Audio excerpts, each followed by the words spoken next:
Le thème de cette vidéo aujourd'hui est la haine, passion de l'âme humaine qui par définition vise à la destruction de l'autre et à se réjouir du mal qui peut atteindre, accabler l'autre. C'est une passion qui certainement a intéressé, a été l'objet d'études par Freud, et nous allons voir comment est-ce que Freud va repérer tout au long de l'enfance certaines formes d'expression de la haine et qui vont se représenter à l'âge adulte sous une certaine forme qui reflète celle de la première enfance. Commençons par la première, qui est la haine primordiale, qui fait écho avec ce que nous disons au sujet de l'agressivité primordiale. Ce qu'il faut souligner ici, c'est que cette passion, elle est vraiment primordiale, dans le sens, elle apparaît avant l'amour pour Freud. Et c'est ce qui caractérise la première relation que le bébé a avec le monde extérieur. Tout objet qui génère du déplaisir ou qui empêcherait d'obtenir le plaisir est vécu avec cette passion qui est la haine, devient un objet de haine, une source de haine. Que ce soit donc pour le bébé, mais que ce soit aussi pour l'enfant quand il grandit. À 4 ans, l'exemple qu'on peut faire ici, l'enfant de 4 ans qui voit au sein de la propre famille apparaître un frère ou une sœur, va vivre ce frère ou cette sœur avec cette passion qui est la haine, car il va vivre cette intrusion comme une atteinte à son moi, car il risque de ne plus avoir l'amour qu'il obtenait avant de la part de ses parents, de la part de papa et maman.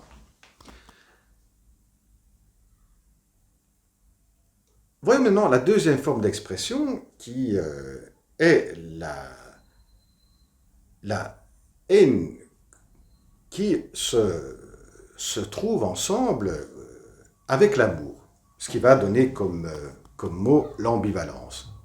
Qu'est-ce que ça veut dire? Eh bien, c'est que envers le même objet, par exemple le sein, il y aura une tendance qui est d'amour et une autre tendance qui est de haine, d'agressivité. Et c'est parti surtout du psychanalyste Abraham, l'idée qu'il pourrait y avoir une sous-phase, la phase orale et phase anale. Autrement dit, une phase orale et une phase sadique-orale. Une phase anale et une phase sadique-anale. Une phase sadique-orale parce que au plaisir de sucer, de téter le sein maternel, il y a également un plaisir d'incorporer, et donc de détruire l'objet. Là, il y a cette haine qui réapparaît. Beaucoup plus évidente lors de la phase anale où il y a, à côté du plaisir de l'objet anal, également une haine, une agressivité de vouloir détruire l'objet,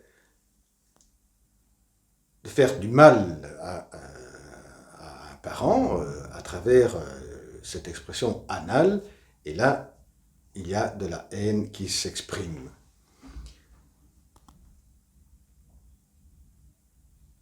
Donc, ambivalence, c'est-à-dire amour et haine envers le même objet.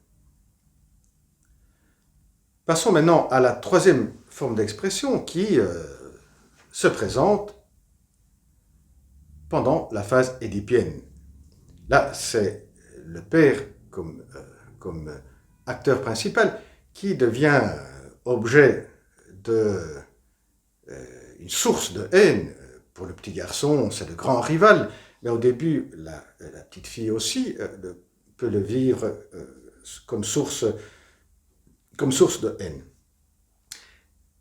Et à partir de cette position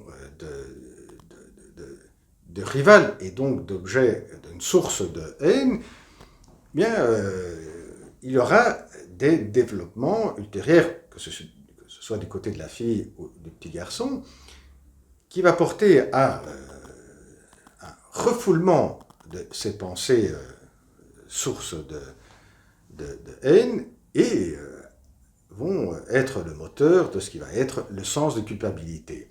Et Freud a attaché beaucoup à ces scansions qui va les inscrire dans des mythes, les mythes de la horde primitive, quand il va analyser le Moïse. Et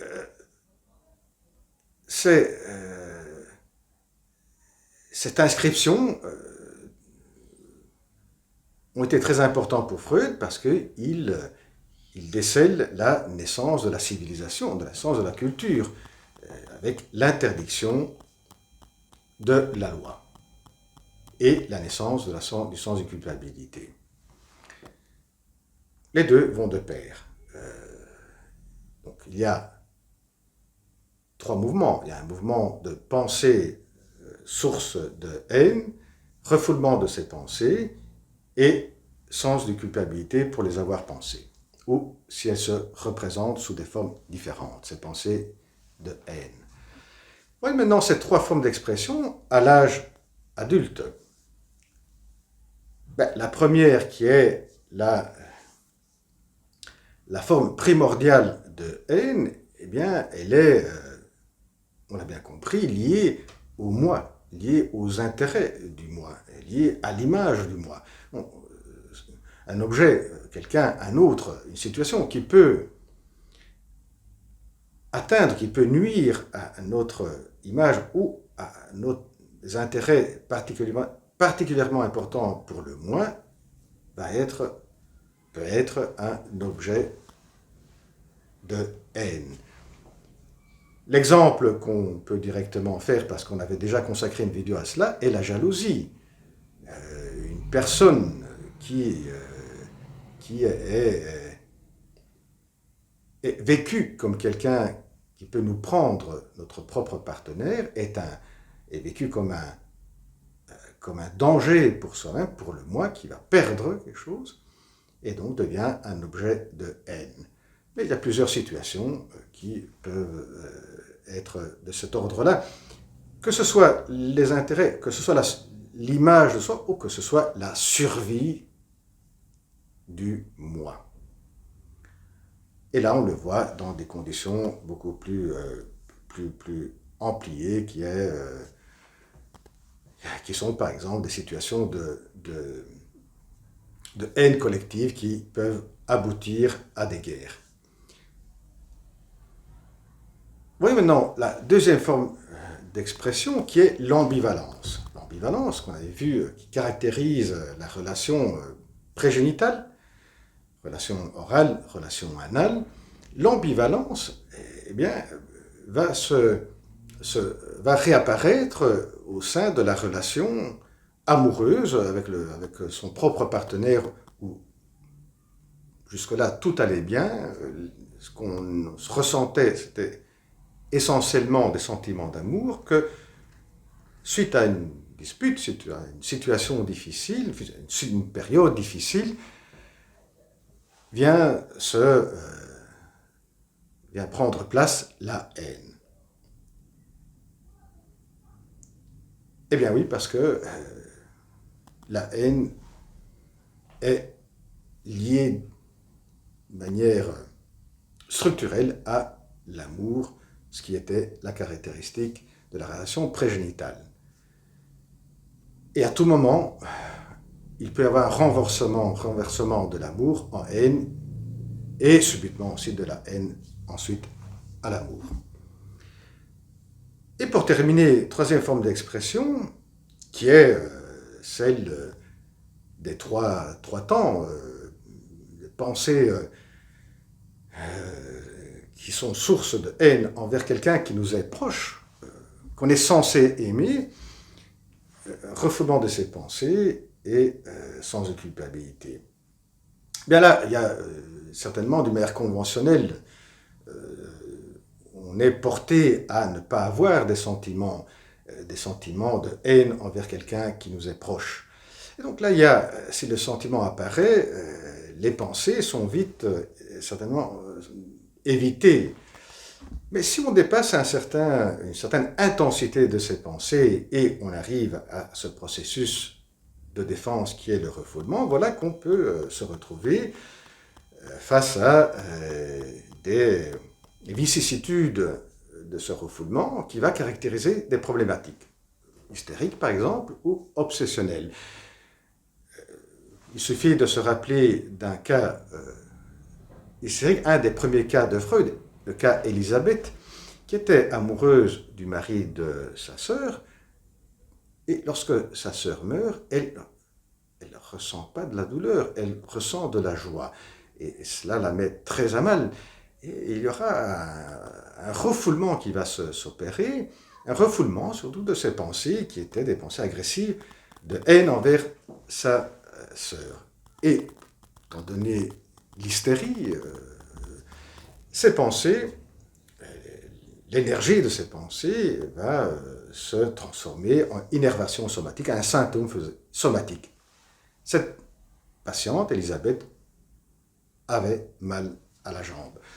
Quand elle pourra rendre conscient, exprimer toutes ces pensées à Freud, voilà que ce symptôme disparaîtra.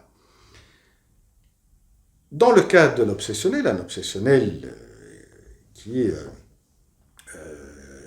avait une relation assez bonne avec ses propres parents,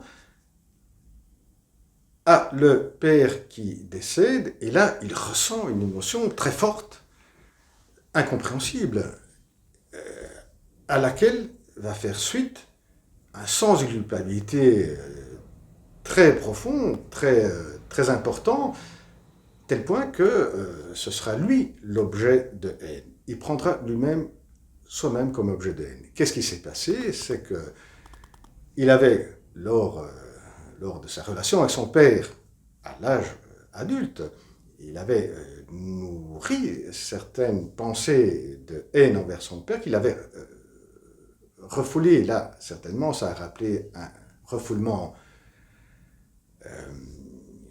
qui était déjà présent à la phase édipienne. Ce refoulement des pensées, des pensées sources de haine envers son papa, vont être activées quand son papa meurt, qui va sentir cette émotion très forte qui n'est pas du tout de douleur, et là, vont prendre dessus les sens de culpabilité, et ce sera lui-même comme objet de haine en s'identifiant à son père. Et bien voilà, en ce qui est une vue rapide de cette passion de la haine dans la pensée de Freud. Bien, à la prochaine vidéo, au revoir.